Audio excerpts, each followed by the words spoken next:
Marlène et Jean-Claude sommes très heureux de te présenter une émission très spéciale afin de comprendre les faits d'actualité.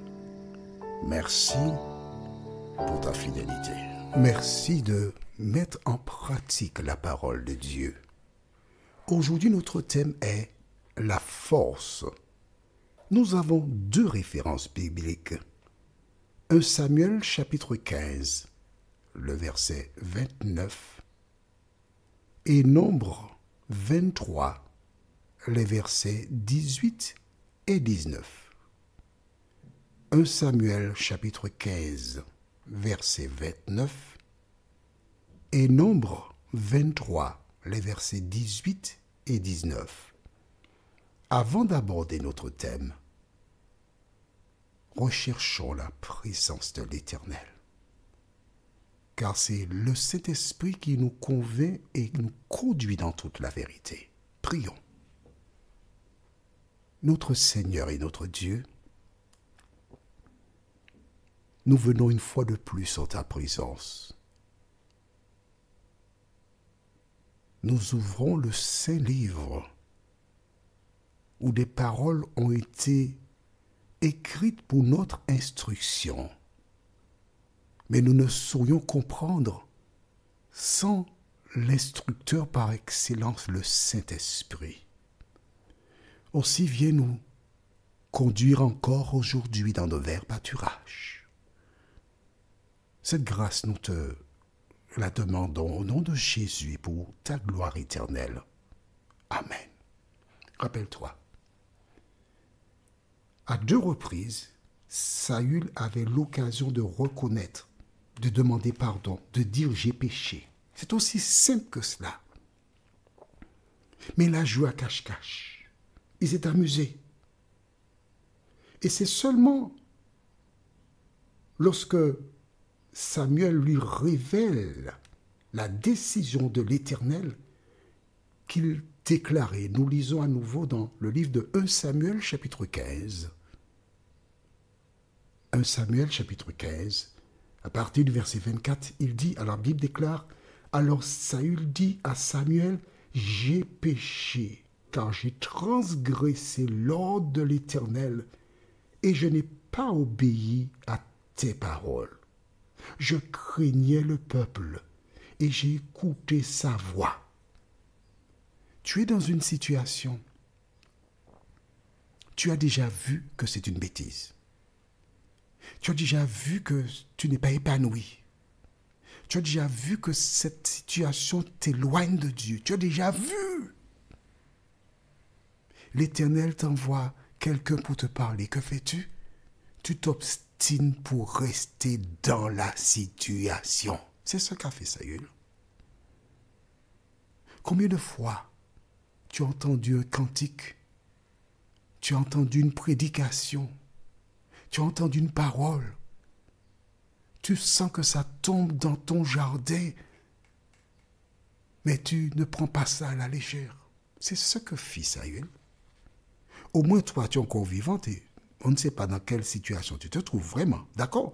Mais Saül, là, lorsque nous étudions sa vie, nous voyons qu'il s'est obstiné. Pourquoi? À partir du moment où tu rejettes la parole de l'Éternel, que se passe-t-il? On a déjà vu cela, Matthieu 12, 43. Du reste, nous aurons l'occasion de revenir sur cette référence, d'accord? Que s'est-il passé? Le Saint-Esprit, il est parti. Il est sorti de la maison. Le corps de Saül, qui était le temple du Saint-Esprit, est devenu maintenant, quoi? Une demeure de démons. Et quand le démon et ses copains, les 7 méchants, sont entrés dans Saül, il est vivant, il parle, mais tout ce qu'il fait, c'est éloigner de la vérité, éloigner de Dieu. Et lorsque Samuel lui dit, l'Éternel te rejette, à ce moment, il y a un petit sursaut, il dit, oui, j'ai péché. Bon, j'ai pas le choix.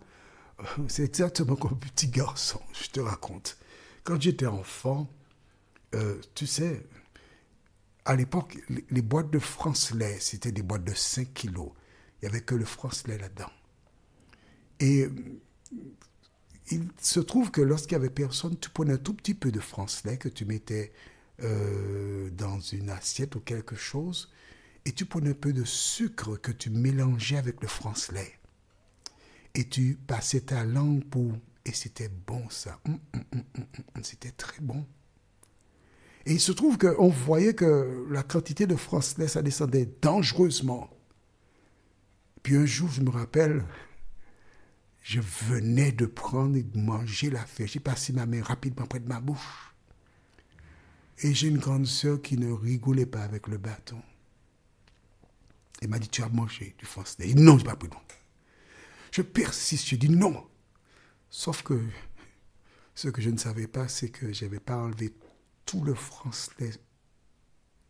Il y avait un petit peu près de ma bouche. Elle a, à l'aide de ça, m'a pris le francelet avec un doigt et m'a montré. Elle m'a dit, alors, explique-moi comment c'est près de ta bouche. J'ai dit, je ne sais pas. C'est arrivé comme ça. Mais j'ai pris des coups de bâton, pas comme ça non plus. J'ai pris de bons coups de bâton, tu vois. Il se trouve que souvent, nous voulons faire comme des petits enfants. Non, j'ai pas pris. Alors que la preuve est là. Mensonge. Et quand vraiment on n'a pas le choix, eh oui, j'ai pris. C'est parce qu'on n'a pas le choix. Mais ce que Dieu demande, c'est pas que tu meurs. Il ne veut pas ta mort. Il veut que tu changes de conduite et que tu vives, que tu reconnaisses. Pourquoi? Parce que lorsque tu mens, tu es en train de t'attacher. Tu descends encore plus profondément dans le péché. Tu descends. Et le diable te fait mentir. Et tu as menti à celui-ci, tu mens à celle-là. Et le mensonge continue, tu es perdu. Et lorsque Saül entend la sentence de l'Éternel, à ce moment, il est prêt à faire tout ce qu'on demande. Viens avec moi. Si tu viens avec, si tu m'honores, je vais adorer l'Éternel. Chantage. Mais Samuel n'y peut rien, puisque la sentence est tombée. La référence d'aujourd'hui se trouve dans 1 Samuel 15 et nous lisons le verset 29. Celui qui est la force d'Israël ne ment point et ne se repent point, car il n'est pas un homme pour se repentir.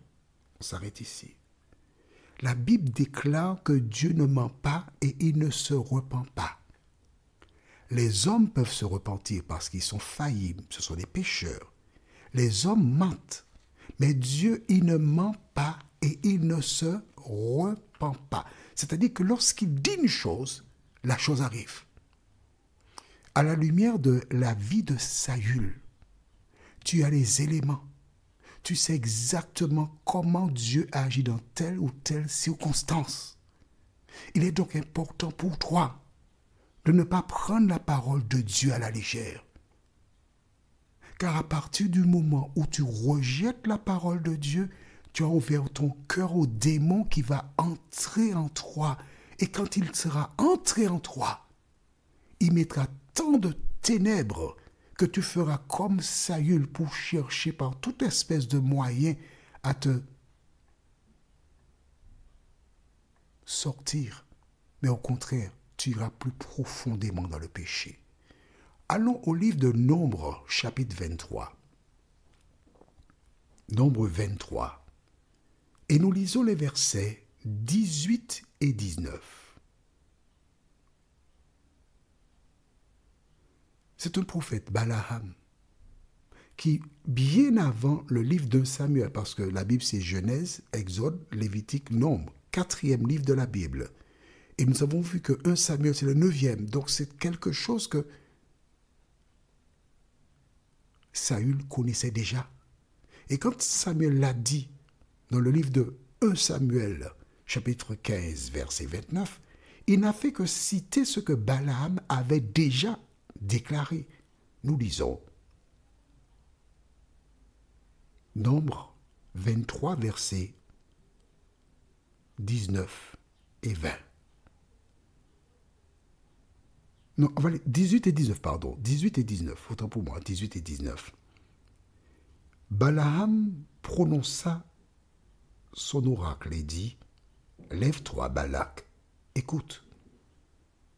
Prête-moi l'oreille, fils de Psippor. Dieu n'est point un homme pour mentir, ni fils d'un homme pour se repentir. Ce qu'il a dit, ne le fera-t-il pas? Ce qu'il a déclaré, ne l'exécutera-t-il pas? » Déclaration claire, nette et précise. Toi qui écoutes, toi qui comprends tout ce que je dis, si tu suis l'exemple de Saül, tu connaîtras la même fin. De quoi s'agit-il? C'est ce que nous verrons. Mais je t'en supplie, tourne ton regard vers le Jésus. Prions, notre Seigneur, notre Dieu. Il est important pour nous de nous rappeler que tu n'es pas un homme pour mentir, ni un fils d'homme pour te repentir. Merci pour la parole. Merci de continuer de nous éclairer. Merci de continuer de nous montrer le chemin. Et permet que toutes celles et ceux qui entendent cette édition spéciale prennent conscience que soit notre corps est le temple du Saint-Esprit ou encore une habitation de démons. Fais-nous du bien, nous t'en prions. Au nom de Jésus pour ta gloire éternelle. Amen. Que l'Éternel continue de te faire du bien et il me tarde de te retrouver. Nous sommes parvenus au terme de notre réflexion. Si d'aventure tu as une question, il te suffit d'envoyer un message par le biais de WhatsApp au numéro suivant, plus 596 696 88 93 93. Et alors Jean-Claude, moi, je me ferai un réel plaisir de répondre à ta question.